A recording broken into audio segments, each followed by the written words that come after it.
AP Congress అధ్యక్షురాలిగా బాధ్యతలు చేపట్టిన YS Sharmila దూకుడు పెంచారు. ఓవైపు పార్టీని పరుగులు పెట్టిస్తూనే మరోవైపు విభజన హామీల అమలు కోసం పోరాటం చేస్తున్నారు. ఈ క్రమంలోనే రాష్ట్ర ప్రయోజనాలను నెరవేర్చాలని కోరుతూ ప్రధాని మోదీకి లేఖ రాశారు. అలాగే ప్రత్యేక హోదా కోసం ఢిల్లీలోని ఏపీ భవన్ కేంద్రంగా నిరసన కూడా వ్యక్తం చేశారు. తాజాగా మరో కీలక నిర్ణయం తీసుకున్నారు. విభజన హామీలు అమలు చేసేలా కేంద్రంపై ఒత్తిడి తీసుకురావాలని కోరుతూ ముఖ్యమంత్రి వైఎస్ జగన్మోహన్ రెడ్డి ప్రతిపక్ష నేత చంద్రబాబుకు లేఖలు రాశారు. కేంద్రంలోని బీజేపీ ప్రభుత్వం 10 ఏళ్లుగా రాష్ట్రానికి చేసిన ద్రోహం అసెంబ్లీ వేదికగా చర్చించి హామీల అమలుకై ఏకగ్రీవ తీర్మానం చేపట్టాలని సూచించారు. ఈ తీర్మానాన్ని వెంటనే కేంద్రానికి రాష్ట్రపతికి పంపాలని ఆమె కోరారు. ఆంధ్రప్రదేశ్ విభజన అనంతరం గడిచిన 10 ఏళ్లలో అటు కేంద్రంలో బీజేపీ, రాష్ట్రంలో మొదటి 5 ఏళ్లు టీడీపీ, ఇప్పుడు వైసీపీ పూర్తి మెజారిటీతో అధికారంలో ఉన్న పునర్విభజన చట్టంలో పొందుపరిచిన హామీలు ఒక్కటంటే ఒక్కటి కూడా పూర్తి స్థాయిలో అమలుకు నోచుకోకపోవడం దురదృష్టకరం, అత్యంత బాధాకరం. తెలంగాణ ఏర్పాటులో భాగంగా విభజిత ఆంధ్రప్రదేశ్ రాష్ట్రానికి ఎక్కువ నష్టం జరగకుండా అభివృద్ధి, పునర్నిర్మాణం అత్యంత వేగంగా జరగాలనే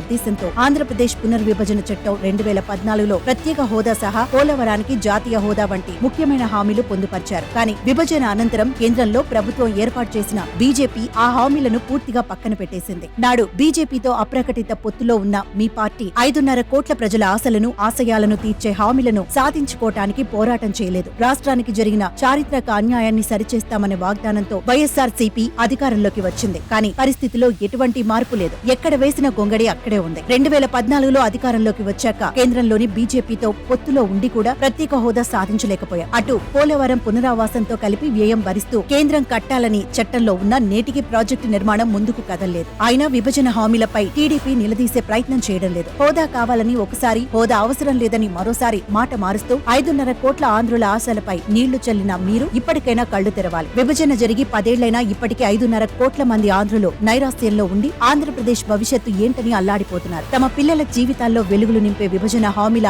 అమలు కోసం ఎదురు చూస్తున్నారు. ఆనాడు సిరి సంపదలు, సంక్షేమం, అభివృద్ధితో పాటు దేశానికే అన్నపూర్ణగా ఆదర్శంగా నిలిచిన రాష్ట్రం నేడు అన్ని రంగాల్లో నిర్లక్ష్యానికి గురవుతున్న విషయాన్ని మీరు గమనిస్తూనే ఉన్నారు. ప్రత్యేక హోదా అన్నిటికీ సంజీవని అని చెప్పిన మీ పార్టీ మళ్లీ మాతో కలిసి ఆంధ్రప్రదేశ్ భవిష్యత్తు కోసం పోరు ఉధృతం చేయాలని మేము కోరుకుంటున్నాం. ప్రజల గొంతుకగా, వారి ఆశలకు దర్పణంగా, నిబద్ధతతో విభజన హామీలపై కలిసి పోరాడదామని కాంగ్రెస్ పార్టీ తరపున షర్మిల పిలుపునిచ్చారు. దీనిలో భాగంగా ప్రతిపక్షాలన్నీ ఏకమై రాజకీయాలకు అతీతంగా రాష్ట్రం కోసం నిలబడి కలబడాలని పిలుపునిస్తున్నారు. అఖిల పక్షాన్ని తీసుకువెళ్లి ఢిల్లీలో మన రాష్ట్ర గళం విప్పాలని, ప్రతిపక్షాలన్నీ కలిసికట్టుగా రాష్ట్ర ప్రభుత్వాన్ని డిమాండ్ చేయాలని, ఒత్తిడి తీసుకురావాలని, దీనికోసం మీరు మాతో కలిసి రావాలని విజ్ఞప్తి చేస్తున్నారు. దీనికి మీరు చొరవ చూపితే కాంగ్రెస్ అన్ని విధాలుగా సహకరిస్తుందని, రాష్ట్ర భవిష్యత్తు తర్వాతే మాకు ఏదైనా అని కాంగ్రెస్ పార్టీ తరపున తెలియజేస్తున్నాం. అమలు కాని విభజన హామీలు: ఆంధ్రప్రదేశ్ రాష్ట్రానికి ప్రత్యేక హోదా, పోలవరం ప్రాజెక్టుకు జాతీయ హోదా, విశాఖ కేంద్రంగా నూతన రైల్వే జోన్, రాయలసీమ, ఉత్తరాంధ్ర జిల్లాలకు వెనకబడిన ప్రాంతాలకు నిధులు, కడపలో ఉక్కు ఫ్యాక్టరీ, విశాఖ చెన్నై పారిశ్రామిక కారిడార్, కొత్త రాజధాని నగర నిర్మాణం, విశాఖ ఉక్కు ప్రైవేటీకరణ కాకుండా ఆపాలి.